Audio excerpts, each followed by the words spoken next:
যে সূরাগুলোকে আল্লাহ রাসূল সাল্লাল্লাহু আলাইহি ওয়াসাল্লাম বিশেষভাবে তেলাওয়াত করতে বলেছেন তেলাওয়াত করবেন। সূরা কাহাফ জুমাবারে তেলাওয়াত করবেন, করেন তো? কোন সূরা?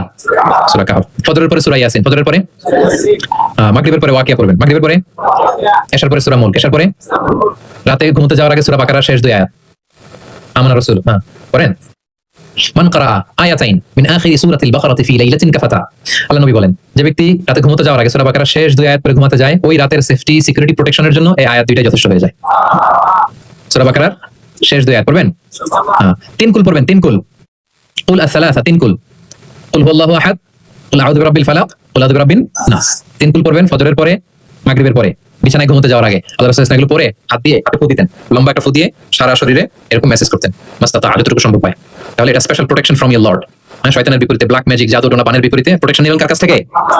এই ওয়াজিফাগুলো পালন করবেন। যদি করেন আপনার জীবন প্রশান্তিময় হবে, আপনার জীবনে সব হতাশা দূর হবে, ডিপ্রেশন দূর হবে, আসমানি প্রশান্তি নেমে আসবে ইনশাআল্লাহ। প্রিয় নবীজি কিভাবে তেলাওয়াত করতেন আমরা শুনি। আমরা তো রমাদানে তেলাওয়াত করতেছি আলহামদুলিল্লাহ। আচ্ছা, আল্লাহ রাসূল সাল্লাল্লাহু আলাইহি ওয়া সাল্লাম তারতিলের সাথে তেলাওয়াত করতেন। তারতিল, ওয়ারাতিলিল কুরআনা তারতিলা। তোমরা তারতিলের সাথে তেলাওয়াত করো। তারতিলের মধ্যে দুইটা জিনিস থাকতে হয়, এক হচ্ছে ধীরে ধীরে, দুই হচ্ছে স্পষ্টভাবে। রিপিট, আবার বলছি, তারতিল হচ্ছে ধীরে ধীরে পড়বেন, আবার স্পষ্ট, তখন এটা তারতিল হবে। আমাদের বাংলাদেশ আলহামদুলিল্লাহ এক দশক ধরে আমি বলে এসেছি যে তারাবির সালাতে খুব ধীরে পড়তে হবে, কোরআনের হক আদায় করে তারতিলের সাথে। আলহামদুলিল্লাহ অনেক বলার পরে এখন অনেক মসজিদে আলহামদুলিল্লাহ মসজিদ কমিটি সচেতন হয়েছে, ভালো কারীরা, হাফেজরা, তারা খুব ধীরস্থির ভাবে পড়ায়। তারপরেও গ্রাম বাংলায় বা অনেক এলাকার মসজিদে এখন এমন ভাবে কোরআন তেলাওয়াত করা হয় দ্রুত খতম দেওয়ার জন্য, এটা কোরআনের সাথে এক প্রকার বেয়াদবি হয়ে যায়। ইভেন মালয়েশিয়াতে অথবা ইন্দোনেশিয়াতে কোনো এক জায়গায় আমি একটা ভিডিও দেখলাম যে এমন ভাবে রুকু করে সেজদা, আল্লাহু আকবার, সামি আল্লাহ, মানে 30 সেকেন্ডসে দুই রাকাত শেষ। আল্লাহ রাসূল সাল্লাল্লাহু আলাইহি ওয়াসাল্লাম দুই রাকাত পড়তে তাহাজ্জুদের নামাজে কত সময় নিতেন আমরা একটু দেখব। এইভাবে কিন্তু কোরআন তেলাওয়াত করতে নিষেধ করা হয়েছে, বরং আল্লাহ বলেছেন ওয়ারাতিলিল কুরআনা তারতিলা, কোরআনটা তারতিলের সাথে তোমরা তেলাওয়াত করবে। আল্লাহ রাসূল সাল্লাল্লাহু আলাইহি ওয়াসাল্লাম এইভাবেই পড়তেন, ধীরে ধীরে স্পষ্টভাবে। ইয়ামুদ্দু বিহা সাওতাহু মাদ্দান, টেনে টেনে পড়তেন। আলহামদুলিল্লাহি রাব্বিল আলামিন, এই দেখেন টেনে পড়লাম। আর রহমানির রহিম মালিকি ইয়াউমিদ্দিন, টানতেছি না? ইয়ামুদ্দু বিহা সাওতাহু মাদ্দান, টেনে টেনে পড়তেন। ইউকাত্তিউ কিরাআতাহু আয়াতান আয়াতান, প্রত্যেক আয়াত শেষে থামতেন, পজ দিতেন। দিস ইজ কল্ড তারতিল, ওয়ারাতিলিল কুরআনা তারতিলা। আনাস রাদিয়াল্লাহু তাআলা আনহু বলতেন, রুব্বা কারিন লিল কুরআন ওয়াল কুরআনু ইয়ালআনুহু, কোরআনের অনেক তেলাওয়াতকারী আছে, তেলাওয়াতে সওয়াবের বিপরীতে লানত পায়। কোরআন বলতে সওয়াব হওয়ার কথা, কিন্তু কোরআন তাকে কি করে? লানত করে। একটু মিলায় না নিজের সাথে যে আমাদের তেলাওয়াতটা কেমন। আচ্ছা, তাহলে রাসূল সাল্লাল্লাহু আলাইহি ওয়াসাল্লাম তারতিলের সাথে তেলাওয়াত করতেন, পাশাপাশি তিনি খুব সুমধুর কণ্ঠে তেলাওয়াত করতেন। এবং তিনি আদেশ করতেন, যায়িনুল কুরআনা বিআসওয়াতিকুম, তোমরা তোমাদের গলায় যে আল্লাহ তাআলা সুর দিয়েছেন ওই সুর দিয়ে কোরআন তেলাওয়াত করো।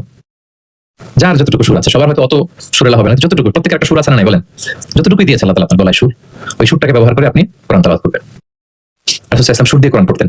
এবং তিনি বলেছেন, লাইসা মিন্না মান লাম ইয়াতাগান্না বিল কুরআন, আমার যে উম্মত সুর করে কোরআন পড়ে না সে কখনো আমার উম্মত হতে পারে না, সুর করে পড়তে হবে। বারা ইবনে আযিব রাদিয়াল্লাহু তাআলা বলেন যে আমি একবার দেখলাম এশার নামাজের সময় তারা রাসূলুল্লাহ ফিল ইশাই বিত্তিনি ওয়াজ যাইতুন, মানে তিনি ওয়াজ যাইতুন ওয়া তুরি সিনিন, এই সূরাটা দিয়ে রাসূল সাল্লাল্লাহু আলাইহি ওয়াসাল্লাম দেখলাম একবার এশার নামাজের ইমামতি করতেছেন বারা ইবনে আযিব রাদিয়াল্লাহু তাআলা, তিনি বলতেছেন। এবং তিনি বলেন, ফামা সামি'তু আহাদান আহসানা সাওতাম মিন, আমার জীবনে এত সুরেলা কণ্ঠের অধিকারী কোন মানুষের তেলাওয়াত আমার জীবনে আমি শুনি নাই। বারা ইবনে আযিব রাদিয়াল্লাহু তাআলা রাসূল সাল্লাল্লাহু আলাইহি ওয়াসাল্লামের একজন সাহাবী, তিনি বলেন এশার নামাজে দেখলাম সূরা 3 দিয়ে তিনি নামাজের ইমামতি করছেন, এত সুমধুর ছিল নবীজির কণ্ঠ, আমি আমার জীবনে এত সুমধুর কণ্ঠের তেলাওয়াত শুনি নাই। না জানি প্রিয় নবীজি কত সুমধুর কণ্ঠে তেলাওয়াত করতেন, আমরা তো শুনতে পারি নাই। এবং রাসূল সাল্লাল্লাহু আলাইহি ওয়াসাল্লামের সুমধুর কণ্ঠের তেলাওয়াত শুনে মানুষ তো মুসলিম হয়েছেই, অনেক জিন ও মুসলমান হয়েছে। অনেক জিন, মক্কার যারা গণক ছিল তারা জিন দিয়ে গণনার কাজ করতো, জিনদেরকে উপরে পাঠাতো, ফেরেশতারা কি কনভারসেশন করে এগুলো শুনে আসতো, এগুলো এসে গণকদেরকে বলতো, গণকরা এগুলো বলে বলে মক্কায় বিভিন্ন ধরনের সংশয় তৈরি করতো। কিন্তু যখন কোরআন নাজিল হওয়া শুরু হলো, আকাশের নিরাপত্তা জোরদার করা হলো, এখন আর জিনেরা উপরে যেতে পারে না, উপরে গেলে আগুনের গোলা ছোড়া হয় ওদের গায়ে। এবার জিনেরা একটা মিটিং বসলো, তারা বলতেছে ঘটনা কি, আগে তো অনেক ফেরেশতাদের কথা শুনে এসে গণকদের বলে দিতে পারতাম, এখন তো এই সুযোগটা নেই, ঘটনা কি, হোয়াট হ্যাপেন? নিশ্চয়ই পৃথিবীতে এমন নতুন কিছুর আগমন ঘটেছে যেটার প্রভাবে ঊর্ধ্ব জগতের নিরাপত্তা বলয়কে আরো মজবুত করা হয়েছে। কি সেটা খোঁজো, খুঁজতে খুঁজতে খুঁজতে খুঁজতে একদল জিন রাসূল সাল্লাল্লাহু আলাইহি ওয়াসাল্লাম উকাজের এক বাজারের দিকে যাচ্ছিলেন। ইন দ্য মিন টাইম ফজরের সালাতে তিনি নামাজের ইমামতি করছেন, ওই সময়ে একদল জিন পাশ দিয়ে যাচ্ছিল। হঠাৎ তারা দাঁড়িয়ে থমকে দাঁড়ালো, দেখে যে আল্লাহ রাসূল সাল্লাল্লাহু আলাইহি ওয়াসাল্লাম কোরআন তেলাওয়াত করছেন। এই কোরআনের বাণী তারা কখনো শুনে নাই, তারা শুনে অবাক। এবং এই তথ্য নিয়ে জিনদের সর্দারের কাছে যেয়ে বলল, ঘটনা তো এটার কারণে এখন আকাশের নিরাপত্তা বেশি, আমরা উপরে যেতে পারি না।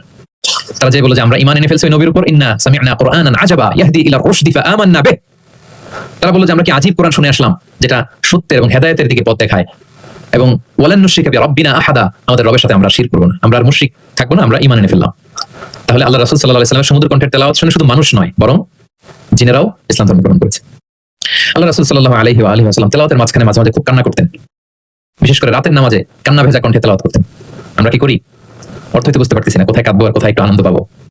দেখবেন যে কাবা ঘরের ইমামরা যখন জান্নাতের আয়াত আসে একটা ভিন্ন মাকামে পড়ে, যে মাকামের মধ্যে একটা খুশি প্রাণবন্ত একটা ভাব। আবার জাহান্নামের আযাবের আয়াত যখন আসে তখন কান্নার মাকামে পড়ে, এবং এমন ভাবে ডুকরে ডুকরে কাঁদে, মুসল্লিরাও কাঁদে। আল্লাহ রাসূল সাল্লাল্লাহু আলাইহি ওয়া সাল্লাম মাঝরাতে যখন কিয়ামুল লাইল, তাহাজ্জুদ এগুলো পড়তে দাঁড়াতেন, দীর্ঘ সময় কোরআন পড়তেন। এত দীর্ঘ সময় পা ফুলে যেত, হাত্তা তাতাফাত্তারা কদামা, পা দুটো ফুলে মোটা হয়ে যেত এরকম দীর্ঘ সময় দাঁড়িয়ে থাকতে। আমাদের আয়েশা রাদিয়াল্লাহু তাআলা বলতেন, ইয়া রাসূলুল্লাহ, আপনার তো আগের পরের সব গুনাহ মাফ, আদতে ওনার তো কোনো গুনাহই নেই, নবীরা তো মাসুম নিষ্পাপ, তারপর আপনি রাত জেগে এত কষ্ট কেন করেন? আল্লাহ রাসূল সাল্লাল্লাহু আলাইহি ওয়াসাল্লাম বলেছেন, আফালা উহিব্বু আন আকুনা আবদান শাকুরা, আয়েশা আমি কি শুকরগুজার বান্দা হব না? না, আমার আল্লাহ আমাকে ক্ষমার ঘোষণা দিয়েছে, ঠিক আছে, কিন্তু আমি কি শুকরগুজার হব না? আমার রোলটা তো আমি প্লে করবো, আমার সর্বোচ্চ তো উজাড় করে আমি আমার রবের সামনে পেশ করবো। মাঝরাতে তিনি দীর্ঘ সময় দাঁড়িয়ে তেলাওয়াত করতেন, পা ফুলে যেত, মাঝে মাঝে একটি আয়াত পরে থামতেন, সে আয়াত নিয়ে ভাবতেন, কাঁদতেন, বারবার কাঁদতেন, পড়তেন, তার দাড়ি ভিজে যেত, প্রতিটি আয়াত তিনি অনুভব করতেন হৃদয় দিয়ে, তার হৃদয়কে নাড়া দিত, এভাবে তিনি তেলাওয়াত করতেন। এক সাহাবী বর্ণনা করেন, একবার আল্লাহ রাসূল সাল্লাল্লাহু আলাইহি ওয়াসাল্লামকে আমি রাতের সালাতে দেখলাম, এমন ভাবে তিনি কাঁদছেন, বলে জাউফিহি আজিরুন কাআজিরিল মিরজালি মিনাল বুকা, গরম পানি ফুটাতে দিলে ড্যাগের ভিতরে গরম পানির যেরকম টকবকে উতলে ওঠার একটা শব্দ, এরকম উতলে টুকরে টুকরে কান্নার একটা শব্দ আমি শুনতে পেলাম। এভাবে তিনি কাঁদছেন। যেদিন বদরের যুদ্ধ, তার আগের রাতে আলী রাদিয়াল্লাহু তাআলা বলেন, সেনাবাহিনীর ছাউনির মধ্যে সব সাহাবারা, 313 জন সাহাবা সবাই রাতে ঘুমাচ্ছে একটু এনার্জি নেওয়ার জন্য, সকালে যুদ্ধ শুরু হবে, কিন্তু আমি দেখলাম সবাইকে ঘুম পাড়িয়ে আল্লাহ রাসূল সাল্লাল্লাহু আলাইহি ওয়াসাল্লাম নামাজে দাঁড়িয়ে কাঁদছেন। সব সাহাবারা ঘুমিয়ে আছে, কিন্তু আমি খেয়াল করে দেখি রাসূল সাল্লাল্লাহু আলাইহি ওয়াসাল্লাম ঘুমান নেই, গাছের নিচে দাঁড়িয়ে তিনি সারা রাত ব্যাপী কান্না করছেন আর তেলাওয়াত করছেন। এভাবে তিনি কোরআনকে ফিল করতেন। আমাদের আয়েশা বলেন, রাতে এত কাঁদতেন মাঝে মাঝে তেলাওয়াত করতে করতে, হাত্তা বাল্লা হাজারা, জামা ভিজে যেত, হাত্তা বাল্লা লিহিয়াতা, দাড়ি ভিজে যেত, হাত্তা বাল্লাল আরদা, যেখানে সেজদা দিতেন জমিন ভিজিয়ে দিতেন কাঁদতে কাঁদতে, এবং রাতের সালাতে দীর্ঘ তেলাওয়াত করতেন। কিন্তু জামাতের নামাজ আবার অপেক্ষাকৃত সংক্ষিপ্ত করতেন, এটা সুন্নাহ। কারণ জামাতের নামাজ তো আমি একা পড়ছি না, আমার পেছনে অসুস্থ, বয়স্ক, সিনিয়র সিটিজেন, মুসাফির, ট্রাভেলার অনেকে থাকতে পারে। জামাতের সুযোগ পেলে আপনি শর্টকাট করবেন, মিনিমাম স্ট্যান্ডার্ডে শেষ করে দেবেন। একা যখন নামাজের সুযোগ পাবেন, আপনার নফল নামাজ, আপনার কেমন লাগে, তখন কি করবেন? ফালিউ তৌবিল মাশা, যত লম্বা মনে চায়। আমরা ভুল করি অনেকে, একা একা নামাজ পড়ার সময় তাড়াহুড়ো করে ফেলি, ইমামতির সুযোগ পাইছি তখন বিশাল লম্বা কেরাত, অপোজিট, মানে ভুল করে ফেলছি আমরা, এটা করবো না। আমার এই ছোট্ট ভিডিওটা আমি আমার সোশ্যাল মিডিয়া হ্যান্ডেলে শেয়ার করেছিলাম, দেখলাম যে বাংলাদেশে শিক্ষিত সচেতন লোকজন অনেক অ্যাপ্রিশিয়েট করেছে। অনেক সময় এমন হয় যে প্রচন্ড রোদ, জুমার সালাতে পাঁচতলা মসজিদ ভরে বারান্দা রাস্তার মধ্যে, আমার অনেক সময় এমন হয়েছে যে সফরে আমি ফ্লাইট ধরবো, রাস্তায় জুমাতে আমি অংশগ্রহণ করেছি, প্রচন্ড রোদ্র, দাঁড়ানো যায় না, আবার ঝড় বৃষ্টি, এতগুলো মানুষ যেখানে নামাজ পড়বে, এখানে আপনি লম্বা কেরাত পড়ে তো কষ্ট হয়ে যাবে মানুষের। একবার আল্লাহ রাসূল সাল্লাল্লাহু আলাইহি ওয়া সাল্লাম নামাজ একটু বেশি ছোট করে ফেললেন, সংক্ষিপ্ত করে। সাহাবারা বললেন, ইয়া রাসূলুল্লাহ, এত তাড়াতাড়ি নামাজ শেষ করলেন, এত তাড়াতাড়ি তো করতে দেখি না। তখন রাসূল সাল্লাল্লাহু আলাইহি ওয়া সাল্লাম বললেন, আমি যখন নামাজে ছিলাম, উইমেন প্রেয়ার্স এরিয়া, যেটা মানে মদিনার নারীরা তো পেছনে দাঁড়াতো, তিনি বললেন ওখান থেকে আমি একটা ছোট্ট বাচ্চার কান্নার আওয়াজ শুনতে পেলাম। আমার মনে হচ্ছিল ওই বাচ্চাটাকে সামলাতে বাচ্চাটার মায়ের বড্ড কষ্ট হয়ে যাচ্ছে, ওই মায়ের যাতে একটু কষ্ট কম হয়, এজন্য নামাজটা আমি একটু শর্ট করে দিয়েছি। দেখেন, মানে অন্যের প্রতি সহানুভূতি এটা আমাদের মধ্যে নাই, যে আমার ভাইয়ের একটু সুবিধা হোক, আমার বোনদের একটু সুবিধা হোক, আমার কমিউনিটির একটু সুবিধা হোক, এইটা আমরা ফিল করি না। তিনি যখন একা সালাত পড়তেন অনেক লম্বা, কিন্তু জামাতের সালাতে তিনি সংক্ষিপ্ত সালাত আদায় করতেন। কত লম্বা? হুযায়ফা ইবনুল ইয়ামান রাদিয়াল্লাহু তাআলা আনহু, নাম শুনেছেন ওনার? হুযায়ফা মদিনার গোয়েন্দা বিভাগের প্রধান ছিলেন, হেড অফ ডিটেকটিভ ব্রাঞ্চ, আল্লাহ রাসূল সাল্লাল্লাহু আলাইহি ওয়াসাল্লাম গোয়েন্দা বিভাগের প্রধান। উনি এমন কিছু কথা কাউকে বলতেন না, কিন্তু শুধু হুযায়ফাকে বলতেন। মদিনায় মোট কতজন মুনাফিক ছিল আল্লাহ রাসূল সাল্লাল্লাহু আলাইহি ওয়াসাল্লাম জানতেন, কাউকে বলেননি, শুধু হুযায়ফাকে বলেছিলেন। এজন্য ওমর ফারুক রাদিয়াল্লাহু তাআলা আনহু যখন খলিফা, তিনি যখন দেখতেন কেউ মারা যেত, হুট করে ইমামতি করতে যেতেন, আগে দেখতেন যে ওই কাতারে হুযায়ফা আছে কিনা, যদি দেখতেন যে হুযায়ফা আছে, উনি ইমামতি করতেন। হুযায়ফাকে এদিকে না দেখলে অন্য কাউকে দায়িত্ব দিয়ে দিতেন। এবং ওমর ফারুক রাদিয়াল্লাহু তাআলা আনহু এত মুত্তাকি সাহাবী ছিলেন, একবার হুযায়ফা ইবনুল ইয়ামানের কাছে যেয়ে বলে যে, হুযায়ফা, আমি তো জানি না মদিনাতে কতজন মুনাফিক ছিল, এর নামগুলো তো রাসূল তোমাকে বলেছে, তুমি একটু আমাকে বলো যে আমি ওমরের নামটা আবার ওই লিস্টে আছে কিনা, আমার ভয় হয় যে আমি আবার মুনাফিকদের ভিতরে ঢুকে গেলাম কিনা। হুযায়ফা ইবনুল ইয়ামান বলেন, আমিরুল মুমিনিন, আপনি কি বলেন? আল্লাহ রাসূল সাল্লাল্লাহু আলাইহি ওয়াসাল্লাম তো বলেছেন যে আপনি কোন রাস্তা দিয়ে যদি হাঁটেন, শয়তান যদি ওই রাস্তা দিয়ে আসে, আপনাকে দেখলে শয়তান ওই রাস্তা রেখে দিয়ে অন্য রাস্তা দিয়ে হাঁটে। কোশ্চিনকালেও মুনাফিকদের লিস্টে আপনার নাম থাকতে পারে না। তো এই হুযায়ফা ইবনুল ইয়ামান রাদিয়াল্লাহু তাআলা আনহু, উনি বলেন, একবার রাতে আমি আল্লাহ রাসূল সাল্লাল্লাহু আলাইহি ওয়াসাল্লামের সাথে কিয়ামুল লাইল, মানে তাহাজ্জুদের নামাজে শরীক হওয়ার সুযোগ পেয়েছিলাম। একা একা নামাজ তিনি পড়তেছিলেন, হুযায়ফা যে জয়েন করেছেন। তখন রাসূলুল্লাহ সাল্লাল্লাহু আলাইহি ওয়াসাল্লাম সূরা বাকারা দিয়ে শুরু করলেন। কোন সূরা? বলেন, সবাই বলেন তো কোন সূরা? কোরআনের সবচেয়ে দীর্ঘতম সূরা, আয়াত কত? 286, মানে অনেক বড় সূরা। তো উনি শরীক হলেন, শরীক হওয়ার পরে আল্লাহ রাসূল সাল্লাল্লাহু আলাইহি ওয়াসাল্লাম সূরা বাকারা দিয়ে শুরু করলেন। তো উনি ভাবলেন মনে হয় 100 আয়াত যাওয়ার পরে রাসূল সাল্লাল্লাহু আলাইহি ওয়াসাল্লাম রুকুতে যাবেন। কত আয়াত যাওয়ার পরে? 100 আয়াত গেল, যায় না রুকুতে। 200 আয়াত গেল, তাও যায় না রুকুতে। 286 আয়াত শেষ, মানে সূরা বাকারাই, তাও রুকুতে যায় না। এরপরে রাসূল সাল্লাল্লাহু আলাইহি ওয়াসাল্লাম সূরা আলী ইমরান শুরু করেছেন, ওইটাও শেষ। এরপর রাসূল সাল্লাল্লাহু আলাইহি ওয়াসাল্লাম সূরা নিসা শুরু করেছেন। একটু ইমাজিন দেন, আপনি চিন্তা করতে পারেন? তার মানে এক এক রাকাতে উনি 2 থেকে 3 ঘন্টা, মাঝে মাঝে এমন হয়েছে 2 রাকাতে সারা রাত শেষ কভার করে দিয়েছেন। এবং হুযায়ফা বলেন, আমার কাছে মনে হলো যতক্ষণ তিনি দাঁড়িয়ে তেলাওয়াত করছিলেন ঠিক ততক্ষণ আবার রুকুতে ছিলেন, যতক্ষণ রুকুতে ছিলেন ঠিক ততক্ষণ আবার সিজদায় লুটিয়েছিলেন। 2 রাকাতে পুরো রাত তিনি শেষ করে দিয়েছেন। তাহলে রাতের সালাতে তিনি দীর্ঘ তেলাওয়াত করতেন। সব সময় তিনি তেলাওয়াত মুখর সময় কাটাতেন, দাঁড়িয়ে, বসে, শুয়ে, হাঁটা অবস্থায়, আরোহী অবস্থায়, সব সময়, ওযু থাকা অবস্থায়, ওযু না থাকা অবস্থায়।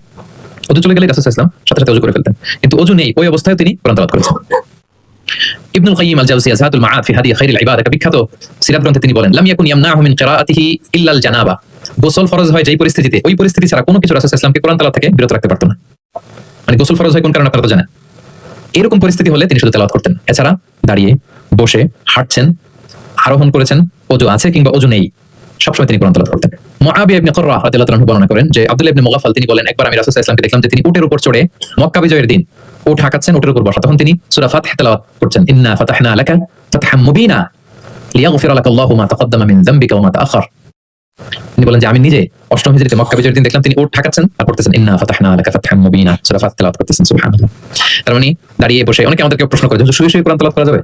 মানুষের মনে প্রশ্ন থাকে অনেক। তারপর বলে ওযু ছাড়া কি কোরআন তেলাওয়াত করা যাবে মুখস্থ? অনেক প্রশ্নের সম্মুখীন হয়েছে আমি এটা। তার মানে আল্লাহ রাসূল সাল্লাল্লাহু আলাইহি ওয়াসাল্লামের জীবনী থেকে আপনি বুঝতে পারলেন যে কোনো কিছু আপনারা আটকাইতে পারবে কোরআন তেলাওয়াত থেকে, এক্সেপ্ট আপনার গোসল ফরজ হয়েছে, তখন পড়বেন না। গোসলটা করে তারপর করবেন। নিজ গৃহে তিনি তেলাওয়াত করতেন। আমরা অনেক সময় শুধু মসজিদে গেলেই কোরআনটা খুলে পড়ি, ঘরে আর পড়ি না। না, ঘরে পড়বেন। তিনি বলেছেন লা তাজআলু বুয়ুতাকুম মাকাবিরা, তোমাদের ঘরগুলোকে কবর বানায় রেখো না। কবরের মধ্যে তো কোনো আমল হয় না, মৃত মানুষ শুয়ে থাকে, পড়ে থাকে, আমল নাই, জিকির নাই, তেলাওয়াত নাই। তো ঘরগুলোকে কবর বানিও না। ফাইন্না শাইতানা ইয়ানফিরু মিনাল বাইতিল্লাযী তুকরাউ ফীহি সূরাতুল বাকারা, যে ঘরে সূরা বাকারা তেলাওয়াত করা হয় ওই ঘর থেকে শয়তান দৌড়ে পালায়। অনেক ঘরে শয়তান ডিস্টার্ব করে, শয়তানের জিনের আসর হয়। অনেক অনেক ফ্যামিলিতে আমাদের কাছে আসে জাদু, টোনা, বান, ব্ল্যাক ম্যাজিক, কালো জাদুর যে সমস্যা। আপনি সূরা বাকারা পড়বেন, আল্লাহ তাআলা আপনাকে প্রোটেক্টেড রাখবেন। আপনাদের পরিচিতদের মধ্যে থেকে এরকম ঘটনা শুনছেন না যে ব্ল্যাক ম্যাজিকে আক্রান্ত? কোন সূরা পড়বেন? যারা খুব বেশি আক্রান্ত অল্প সাউন্ডে সূরা বাকারাটা চালিয়ে ঘুমিয়ে পড়বেন, সারা রাত যেন তেলাওয়াত চলে। কোনো ব্ল্যাক ম্যাজিক আপনার ক্ষতি করতে পারবে না ইনশাআল্লাহ। অল্প সাউন্ডে MP3 তে করে কি করবেন? চালিয়ে রাখবেন। সূরা বাকারাকে খুব গুরুত্বের সাথে পড়তে বলেছেন আল্লাহ রাসূল সাল্লাল্লাহু আলাইহি ওয়াসাল্লাম। তিনি বলেছেন ইকরা সূরাতাল বাকারা ফাইন্না আখযাহা বারাকা ওয়া তারকাহা হাসারা ওয়া লা ইস্তাতিউহা আল বাতালা, যেটা পড়বে বরকত পাবে, যে পড়বে না সে আফসোস করবে। আর যে এটা আত্মস্থ করবে পড়বে, ওয়া লা তাস্তাতিউহা আল বাতালা ইয়ানি আস-সাহারা, ম্যাজিশিয়ান, কোন ম্যাজিশিয়ানের ম্যাজিক তার উপর কাজ করবে না, কোন ব্ল্যাক ম্যাজিক তার কাছে কিছু করতে পারবে না। এজন্য ঘরে ঘরে কোন সূরা? সূরা বাকারা। এই বাকারার মধ্যে একটা স্পেশাল আয়াত আছে, 255 নম্বর আয়াত, যেটাকে বলা হয় আয়াতুল কুরসি। এটা রেগুলার পড়বেন প্রত্যেক ফরজ সালাতের পরে। মান ক্বারা আয়াতুল কুরসি দুবরা কুল্লি সালাতিন মাকতুবাতিন লাম ইয়ামনাহু মিন দুখুলিল জান্নাতি ইল্লা আল মাউত, প্রত্যেক ফরজ সালাতের পরে যে ব্যক্তি আয়াতুল কুরসি তেলাওয়াত করবে ওই ব্যক্তির জান্নাতে প্রবেশের ক্ষেত্রে আর কোনো বাধা থাকে না, একটা জিনিস ছাড়া, মৃত্যু। লোকটা মরে না তাই জান্নাতে যায় না, মরলেই জান্নাতি। প্রত্যেক ফরজ সালাতের পরে আপনারা পড়বেন, যারা পড়েন কন্টিনিউ করবেন, আর যারা পড়েন না মনে রাখবেন, নোটে রাখেন, যেটা আমরা রেগুলার ওয়াজিফা বানাবো। ইট শুড বি রেগুলার ওয়াজিফা। আল্লাহ রাসূল সাল্লাল্লাহু আলাইহি ওয়াসাল্লাম তিনি বলেছেন যে 7 কেরাতের যেটা দিয়ে সহজ লাগে সেটা দিয়ে তেলাওয়াত করতে পারবেন, মানে ফ্লেক্সিবিলিটি আছে। আমরা এটা একটু একাডেমিক আলোচনা হয়ে যায়, তারপর বলে রাখি, আমরা যে তেলাওয়াতটা করি বা কোরআন পড়ি এটা রিওয়ায়াত হাফস আন আসিমের তেলাওয়াত করি আর কি। এছাড়াও আর অনেকগুলো 7টা কেরাত আছে, এগুলো যারা ইলমুল কেরাতে যারা মাহির তারা জানে, তো সেগুলোতে আপনি তেলাওয়াত করতে পারবেন, ফ্লেক্সিবিলিটি আছে। হ্যাঁ, এটার পরে আরেকটা বিখ্যাত কেরাত আছে ওয়ারশের কেরাত, রিওয়ায়াত ওয়ারশান নাফি', এরকম কুম্বুলের কেরাত আছে, এরকম অনেকগুলো কেরাত আছে। এই কেরাত আপনি পড়তে পারবেন। যেমন আরো সহজ করে বলি, আমরা যেমনি পড়ি ওয়াদ-দুহা ওয়াল লাইলি ইযা সাজা, আরেকটা মুতাওয়াতির সনদের এরকম কেরাত আছে, তারা পড়ে ওয়াদ-দুহি। আমরা পড়ি কি? ওয়াদ-দুহা। ওই কেরাতে কি পড়ে? ওয়াদ-দুহি। আমরা পড়ি ওয়াল লাইলি ইযা সাজা, ওরা পড়ে ওয়াল লাইলি ইযা সাজে। আমরা পড়ি ইহদিনাস সিরাতাল মুস্তাকিম, তারা পড়ে ইহদিনাস সিরাতাল মুস্তাকিম। আমরা পড়ি মালিকি ইয়াউমিদ্দিন, এরা পড়ে মালিকি ইয়াউমিদ্দিন। এরকম কিছু পার্থক্য আছে। তো ওই কেরাতগুলো সহিহ মুতাওয়াতির সনদে আসছে। আল্লাহ রাসূল সাল্লাল্লাহু আলাইহি ওয়াসাল্লাম বলেন 7 কেরাতের যেটা দিয়ে সহজ লাগে তোমরা পড়ো। যেমন বাংলা ভাষা একটার মধ্যে আঞ্চলিকতা আছে না, নোয়াখালীর এরাও বাংলা বলে কিন্তু একটু ভিন্ন, সিলেটের ভাইরা একটু ভিন্ন, চট্টগ্রামের এরা বাংলাইতে বলে নাকি, চট্টগ্রামের কোন ভাষা কথা বলে? ফার্সিতে বাংলা, কিন্তু আপনি হয়তো বুঝবেন না, এমন এমন শব্দ আপনি বুঝবেন না, কিন্তু তারা প্রত্যেকেই বাংলা বলে। তো একই আরবির মধ্যে অনেক আঞ্চলিকতা আছে। এই 7টা আঞ্চলিকতায় কোরআন নাযিল হয়েছে। রাসূল সাল্লাল্লাহু আলাইহি ওয়াসাল্লাম বলেন যেটা সহজ লাগে পড়ো। তো একবার হিশাম বিন হাকিম বিন হিজাম উনি একবার সূরা ফুরকান পড়তেছেন এমন একটা কেরাতে, যে কেরাত ওমর রাদিয়াল্লাহু তাআলা শুনেন নাই। তো উনি তো খুব রাগী ছিলেন, ইসলামের কোনো রুল ভায়োলেট হয়েছে দেখলে তাৎক্ষণিক অ্যাকশন নিতেন, ডাইরেক্ট অ্যাকশন নিতেন। তো উনি ভাবছে যে কোরআনকে বোধহয় সে বিকৃত করে পড়ছে, এই কেরাতটা ওনার আবার জানা ছিল না। উনি ধরে চাদর ধরে টেনে হিচড়ে রাসূল সাল্লাল্লাহু আলাইহি ওয়াসাল্লামের কাছে নিয়ে আসছে, বলছে ইয়া রাসূলুল্লাহ দেখেন কিভাবে কোরআনকে বিকৃত করে। আল্লাহ রাসূল সাল্লাল্লাহু আলাইহি ওয়াসাল্লাম বলেন ওমর শান্ত হও, আগে তাকে ছাড়ো। ওমর রাদিয়াল্লাহু তাআলা ছাড়লেন। রাসূল সাল্লাল্লাহু আলাইহি ওয়াসাল্লাম বলেন আরসিলহু ইকরা, এই ওমর রাখো, ছাড়ো, আচ্ছা পড়ো কিভাবে পড়ছো। তো হিশাম বিন হাকিম বিন হিজাম তেলাওয়াত করে শোনালেন সূরা ফুরকান। রাসূল সাল্লাল্লাহু আলাইহি ওয়াসাল্লাম বলেন হাকাযা উনজিলাত, কোরআন তো এভাবে নাযিল হয়েছে। আচ্ছা ওমর তুমি কিভাবে জানো? ওমর রাদিয়াল্লাহু তাআলা বলেন ইয়া রাসূল আপনি তো আমাদেরকে এইভাবে শিখিয়েছেন। তখন রাসূল সাল্লাল্লাহু আলাইহি ওয়াসাল্লাম বলেন ওয়া হাকাযা উনজিলাত, এভাবেও নাযিল হয়েছে। উনজিলাল কুরআনু আলা 7 আহরুফ, আরবি ভাষা 7টা ডায়ালেক্টে, 7 ডায়ালেক্টে কোরআন নাযিল হয়েছে। ফাকরাউ মা তায়াসসারা মিন, যেটা দিয়ে সহজ লাগে। দুহা পড়লেও হবে, দুহা পড়লেও হবে, হ্যাঁ সবটাই পড়তে পারবে, দুহাও হবে, দুহাও হবে। আল্লাহ রাসূল সাল্লাল্লাহু আলাইহি ওয়াসাল্লাম অন্যকে কোরআন তেলাওয়াত শোনাতেন। উবাই ইবনে কাব রাদিয়াল্লাহু তাআলা আনহুকে বললেন ইন্নাল্লাহা আমারানি আন আকরা আলাইকাল কুরআন, হে উবাই আল্লাহ তাআলা আমাকে আদেশ করেছেন আমি নবী যেন তোমার কাছে কোরআন শোনাই। উবাই ইবনে কাব বললেন আল্লাহু সাম্মানি, নবীজি আপনি বলেন কি আল্লাহ আমার নাম ধরে বলছে? মানে খুশিতে বাকবাকুম, আনন্দে আত্মহারা, শিহরিত, ইয়া রাসূলুল্লাহ আমি উবাইয়ের নামটা ধরে আল্লাহ বলছেন? আল্লাহ রাসূল সাল্লাল্লাহু আলাইহি ওয়াসাল্লাম বললেন নাম, তোমার নাম ধরে বলেছেন। আল্লাহ তাআলা আমাকে বলেছেন আমি যেন সূরা বাইকিনা লাম ইয়াকুনিল লাযিনা কাফারু, এই সূরাটা যেন আমি তোমার সামনে শোনাই। ফাদারাফাত আইনাহু, তিনি কাঁদতে আরম্ভ করলেন শুনে, কারণ ওনার নাম ধরে যদি আল্লাহ তাআলা বলেন এটা ওনার জন্য কত বড় প্রেস্টিজিয়াস এবং সৌভাগ্যের একটা ব্যাপার। তাহলে অন্যকে কোরআন শোনাতেন। আচ্ছা আবার আল্লাহ রাসূল সাল্লাল্লাহু আলাইহি ওয়াসাল্লাম মাঝে মাঝে অন্যদের থেকে শুনতেন অন্যের কণ্ঠে কোরআন শোনার একটা আনন্দ আছে, কি বলেন? ইবনে মাসউদ রাদিয়াল্লাহু তাআলা আনহুকে একবার বললেন ইকরা, ইবনে মাসউদ কোরআন তেলাওয়াত করো তো তিনি বললেন আকরা ওয়া আলাইকা উনজিল, হে নবী আপনার সামনে দাঁড়িয়ে আমি এত বড় স্পর্ধা আমি তেলাওয়াত করব, আপনার উপর আকাশ থেকে কোরআন নাজিল হয়। আল্লাহ রাসূল সাল্লাল্লাহু আলাইহি ওয়াসাল্লাম বলেন ইন্নী উহিব্বু আন আসমাআহু মিন গায়রি, আমি তোমাদেরকে শোনাতে যেমনি পছন্দ করি তোমাদের থেকে শুনতেও পছন্দ করি। তিনি সূরা নিসা তেলাওয়াত করে শোনালেন।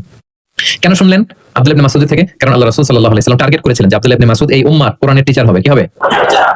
মানে যার যেদিকে মেধা আল্লাহ রাসূল সাল্লাল্লাহু আলাইহি ওয়াসাল্লাম ওই প্রতিভা ওইদিকে কাজে লাগাতেন। যার যেদিকে মেধা, এই যে বললাম হুযায়ফা ইবনুল ইয়ামান গোয়েন্দা বিভাগের প্রধান, কেন জানেন? তার এই দিকে আগ্রহ বেশি। মুআদ ইবনে জাবাল উনি মদিনা রাষ্ট্রের সিনিয়র আমলা ছিলেন, প্রশাসনিক কাজ ভালো বুঝতেন। হাসান বিন সাবিত লেখালেখি জানতেন, ওনাকে জাতীয় কবি ঘোষণা দিয়েছেন যে তুমি ন্যাশনাল পয়েন্ট, যাও কবিতা লিখো। একবার মক্কা থেকে তিনি ফিরতেছেন, নামাজ হবে, এক সাহাবী আজান দিচ্ছেন, তো কিছু মুশরিক ছেলে এখনো মুসলিম হয় নাই, ওরা আজানকে ব্যঙ্গ করতেছে। মুখ ভেঙানো বোঝেন না, মানে যেটা বলে ওইটাই ব্যঙ্গ করে করে বলতেছে। তো দেখেন রাসূল সাল্লাল্লাহু আলাইহি ওয়াসাল্লাম রেগে যাওয়ার কথা ছিল না, আজান দিচ্ছে আমার সাহাবী আর মুশরিক ছেলেগুলো তাকে ব্যঙ্গ করতেছে। উনি রেগে না যে দেখলেন যে মুশরিক ছেলেগুলোর মধ্যে একটা ছেলের কণ্ঠ তো খুব চমৎকার, ওকে ডাকলেন, ডেকে ওর মাথা চুলের ঝুঁটি বেঁধে ধরলেন, বলে নাই একটু কি বলতেছিল জোরে বলতো, না আরো জোরে বলো। এবার সে বলতে আরম্ভ করতেছে, কিন্তু আশহাদু আন্না মুহাম্মাদুর রাসূলুল্লাহ এটা বলেন, এটা বললে তো শাহাদাত দেয়া মুসলিম হয়ে যায়। রাসূল সাল্লাল্লাহু আলাইহি ওয়াসাল্লাম বলো এটা বলো, তখন সে এটাও বলছে, মাথার চুলের ঝুঁটি ধরে বলছে। বলার পরে রাসূল সাল্লাল্লাহু আলাইহি ওয়াসাল্লাম তার জন্য দোয়া করলেন, ওই দোয়ার বরকতে সে কালিমা পড়ে মুসলমান হয়ে গেল। এবার আল্লাহ রাসূল সাল্লাল্লাহু আলাইহি ওয়াসাল্লাম বললেন তোমার কণ্ঠ যেহেতু সুন্দর, তোমাকে আমি মক্কার মসজিদের মুয়াজ্জিন বানাই দিলাম, তুমি যাই আজান দিবা। দেখেন কেমন একটা ঘটনাকে কিভাবে টুইস্ট করে অন্যদিকে নিয়ে গেলেন। রেগে যাওয়ার কথা ছিল, কিন্তু দেখলেন যে প্রতিভা আছে তো এর মধ্যে, এত উঁচু গলা, একে মুয়াজ্জিন বানানো যায়। তিনি হয়ে গেলেন বাইতুল্লাহর মুয়াজ্জিন। এবং যে মুশরিক থাকা অবস্থায় ওনার মাথার চুলের ঝুঁটি ধরে রাসূল সাল্লাল্লাহু আলাইহি ওয়াসাল্লাম বলছিলেন আজান দাও। ওই যে রাসূল সাল্লাল্লাহু আলাইহি ওয়াসাল্লামের বরকতের হাত মাথার চুলে লেগেছিল, উনি মৃত্যুর আগ পর্যন্ত ওই চুলগুলো আর কাটেন নাই কোনোদিন। উনি এদিকে চুল কাটতেন, এদিকে কাটতেন, এদিকে কাটতেন, সামনের চুল কাটতেন না। যখন জিজ্ঞেস করা হতো আপনি এরকম হেয়ার কাট কেন আপনার, বলছে আমি মুশরিক অবস্থায় আমার প্রিয় নবী আমার মাথার চুলের ঝুঁটি ধরে আমাকে আজানের তালিম দিয়েছিলেন, ওনার বরকতময় হাতের ছোঁয়া আমার এই চুলে লেগেছে, আমি চাই এই চুলগুলোর সাথে নিয়ে আমি কবরে যাব। এবং ওই চুলগুলোর সাথেই ওনাকে কবর দেওয়া হয়েছে। ওই চুলগুলোকে উনি পেঁচিয়ে একটা পাখির মতো করে, বড় হয়ে গেছে তো অনেক, এটা পেঁচিয়ে পাখির মতো করতেন, এরপরে উনি টারবান করতেন, পাখি করতেন। তাহলে প্রিয় ভাইরা, আব্দুল্লাহ ইবনে মাসউদ রাদিয়াল্লাহু তাআলা আনহুকে রাসূল সাল্লাল্লাহু আলাইহি ওয়াসাল্লাম টার্গেট করেছিলেন যে উনি এই উম্মতের কোরআনের টিচার হবে। কি হবে? এজন্য বলেন পড়ো তো ইবনে মাসউদ, তিনি পড়ে শোনালেন। এবং তিনি বলেছেন মান আহাব্বা আন ইয়াকরা আল কুরআনা গাদ্দান কামা উনজিল ফালইয়াকরাহু আলা কিরাআতি ইবনে উম্মি আবদ। জিবরিল যেভাবে কোরআন নাযিল করেছে হুবহু এইভাবে কোরআন যে শিখতে চায়, সেজন্য ইবনে মাসউদের কাছে কোরআন শিখে। সাহাবারা ইবনে মাসউদ রাদিয়াল্লাহু তাআলা আনহুর কাছে এভাবে কোরআন শিখতেন। তাহলে দেখেন কোরআন অন্যকে শোনাতেন, অন্যদের থেকে শুনতেন, এবং কোরআন যারা শিখে এবং শেখায় তাদেরকে তিনি শ্রেষ্ঠ বলে ঘোষণা দিয়েছেন। খায়রুকুম মান তাআল্লামাল কুরআনা ওয়া আল্লামা, যে কোরআন শেখে এবং শেখায় সে তোমাদের মাঝে শ্রেষ্ঠ। আপনি যদি শিখেন লজ্জার কিছু নাই, যে বয়স আমার 40 হয়ে গেছে 50 হয়ে গেছে আমি তো পারি না, না, এটা আপনার জন্য সৌভাগ্যের, it's a blessing, you are lucky, it's an honour. আল্লাহ যে সুযোগ দিয়েছেন আপনি শিখবেন, কোরআন শোনাবেন, আপনি যদি শোনান আপনি শ্রেষ্ঠ, যিনি আপনাকে শোনায় সেও শ্রেষ্ঠ। মানে এমন এক মেকানিজম, কোরআন শিখলেও সে শ্রেষ্ঠ, আবার যে শেখায় সেও শ্রেষ্ঠ। আমরা এই অ্যাক্টিভিটিজের সাথে যেন জড়িত থাকি। এবং কারো সুন্দর কণ্ঠ দেখলে আল্লাহ রাসূল সাল্লাল্লাহু আলাইহি ওয়াসাল্লাম প্রশংসা করতেন। আবু মুসা আল-আশআরী রাদিয়াল্লাহু তাআলা আনহু একবার মসজিদে নববীতে তেলাওয়াত করতেছিলেন, আল্লাহ রাসূল সাল্লাল্লাহু আলাইহি ওয়াসাল্লাম পাশ দিয়ে যাচ্ছেন। আরেক বর্ণনা আছে ওনার ঘরে তেলাওয়াত করতেছিলেন, উনি রাতে ওনার বাসার পাশ দিয়ে যাচ্ছেন, হঠাৎ কান লাগিয়ে শুনলেন এত সুন্দর গলা, তিনি বুঝতে পারলেন এটা আমার আবু মুসা আল-আশআরীর কণ্ঠ। তো সকালবেলা ফজরের পরে আবু মুসাকে ডেকে বললেন, আবু মুসা লাকাদ উতিতা মিজমারান মিন মাযামিরি আলি দাউদ, দাউদ নবীর গলায় আল্লাহ যে সুরের ঝংকার দিয়েছেন, এই উম্মতের মধ্যে তোমার গলায় আল্লাহ সেই সুরের লহরী ঢেলে দিয়েছেন। তাও মুসা বলে, ইয়া রাসূলুল্লাহ আমি তো কখনো আপনার সামনে তেলাওয়াত করিনি, আপনি কি করে বুঝলেন? তো রাসূল সাল্লাল্লাহু আলাইহি ওয়াসাল্লাম বলেন, গত রাতে তোমার ঘরের পাশ দিয়ে যাচ্ছি, তোমার তেলাওয়াত শুনে আমি থমকে দাঁড়িয়েছি, যতক্ষণ পড়েছো আমি শুনেছি। আবু মুসা আল-আশআরী তওবা করেন, বলেন, ইয়া রাসূলুল্লাহ আপনি দাঁড়িয়ে আমার তেলাওয়াত শুনেছেন, এটা যদি জানতাম আমি যে আর কত সুর করে পড়তাম, আমি যে আর কত সুর দিয়ে পড়তাম, ফজর পর্যন্ত পড়তাম। দাউদ আলাইহিস সালাম নবীদের মধ্যে সবচেয়ে সুরে লাগা গলার নবী ছিলেন। ওনার উপরে জাবুর কিতাব নাজিল হয়েছিল। আকাবা একটা উপসাগর আছে জর্ডানে, আমি এবার জর্ডান ভিজিটে দেখে এসেছি। আকাবা উপসাগরের তীরে বসে তিনি যখন জাবুর তেলাওয়াত করতেন, আকাবা উপসাগরের মাছগুলো সব চলে আসতো তেলাওয়াত শুনতে, এত সুর ছিল ওনার গলায়। তো নবী আলাইহিস সালাম বলেন যে দাউদ নবীর গলায় যে সুর দিয়েছে, আমার সাহাবীদের মধ্যে আল্লাহ তোমার গলায় সেই সুর ঢুকাই দিয়েছে। সুবহানাল্লাহ। তো নবী যদি প্রশংসা করে একজন সাহাবীর তেলাওয়াতের, ওনার কেমন লাগবে বলেন তো? হ্যাঁ, ভালো লাগবে। তিনি তেলাওয়াতের প্রশংসা করতেন এভাবে। তিনি রমাদানে সবচেয়ে বেশি তেলাওয়াত করতেন, যে সময়টা আমরা কাটাচ্ছি। আমরা কোন মাস কাটাচ্ছি এখন? সাইয়্যিদুশ শুহুর, 12 মাসের মধ্যে শ্রেষ্ঠতম মাস। এই মাসে সবচেয়ে তেলাওয়াত করতেন। আমাদের আয়েশা রাদিয়াল্লাহু তাআলা আনহা বলেন, লা আ'লামু রাসূলুল্লাহ সাল্লাল্লাহু আলাইহি ওয়াসাল্লাম ক্বারাআল কুরআনা কুল্লাহু ফি লাইলাতিন ক্বাত্তু গায়রা রমাদান। রমজান ছাড়া কোন মাসে মানে এক রাতে পুরো কোরআন পড়ে ফেলছেন এরকম আমি দেখিনি, শুধু রমাদানেই দেখেছি এত তেলাওয়াত করতে। এবং বছরব্যাপী যা নাজিল হতো আল্লাহ রাসূল সাল্লাল্লাহু আলাইহি ওয়াসাল্লাম রমাদানে সেটা রিভাইজ করতেন। এবং রমাদানের প্রতি রাতে জিবরিল আলাইহিস সালামের সাথে রাসূল সাল্লাল্লাহু আলাইহি ওয়াসাল্লাম মিটিং হতো প্রতি রাতে। তার মানে 30 দিনে কয়টা মিটিং? 30টা মিটিং। কি হতো এই মিটিং এ? সারা বছর যা নাজিল হয়েছে রাসূল সাল্লাল্লাহু আলাইহি ওয়াসাল্লাম জিবরিল আলাইহিস সালামকে সেটা শোনাতেন, আবার জিবরিল আলাইহিস সালাম রাসূল সাল্লাল্লাহু আলাইহি ওয়াসাল্লামকে শোনাতেন, দুই পক্ষ থেকে। আর যে বছর আল্লাহ রাসূল সাল্লাল্লাহু আলাইহি ওয়াসাল্লাম ইন্তেকাল করেছিলেন, ওই বছর পুরো কোরআনটা দুইবার জিবরিল আলাইহিস সালাম আল্লাহ রাসূল সাল্লাল্লাহু আলাইহি ওয়াসাল্লামকে শুনিয়েছেন, আবার আল্লাহ রাসূল সাল্লাল্লাহু আলাইহি ওয়াসাল্লাম দুইবার জিবরিল আলাইহিস সালামকে শুনিয়েছেন। আজকে থেকে নিয়ত করেন আমরা শোনাবো, আপনি ভাবিকে শোনাবেন, ভাবি আপনাকে শোনাবে, আপনি আপনার মেয়েকে শোনাবেন, আপনার মেয়ে আপনাকে শোনাবে, যে সূরাটাই পারেন। ঘরটা একটা কোরআনময় ফ্যামিলি হবে আমাদের ফ্যামিলিটা, কি বলেন? এরকম বরকতময় ফ্যামিলি আমরা চাই না? এবং সাহাবাদেরকে উদ্বুদ্ধ করতেন বিভিন্ন সূরার ফজিলতের কথা বলে বলে যে এটা এই সূরা পড়ো, এই ফজিলত। একবার উবাই ইবনে কাব রাদিয়াল্লাহু তাআলা আনহুকে বললেন, আতুহিব্বু আন উআল্লিমাকা সূরাতান লাম ইয়ানজিল ফিত তাওরাত ওয়ালাল ইনজিল ওয়ালা যাবুর। হে উবাই, তুমি কি চাও যে আমি তোমাকে এমন একটা সূরা শেখাবো যেটার মতো মর্যাদাপূর্ণ সূরা তাওরাতেও নাই, ইনজিলেও নাই, জাবুরেও নাই, কোথাও নাই এত মর্যাদাপূর্ণ? তিনি বললেন, বালা ইয়া রাসূল, অবশ্যই শেখাবেন। তখন আল্লাহ রাসূল সাল্লাল্লাহু আলাইহি ওয়াসাল্লাম বলেন, সেই সূরাটা তুমি নিজেই জানো। সেটা কি? সেটা হচ্ছে কাইফা তাকরাউ ফিস সালাত, তুমি নামাজে কোন সূরা পড়ো, মানে কোন সূরা ছাড়া নামাজ হয় না বলেন তো? সূরা ফাতিহা। আল্লাহ রাসূল সাল্লাল্লাহু আলাইহি ওয়াসাল্লাম বলেন, এই সূরা ফাতিহা এটা জান্নাতের কোনো সূরা নয়, এর মতো মর্যাদাপূর্ণ সূরা তাওরাত, জাবুর, ইনজিল কোথাও আসেনি।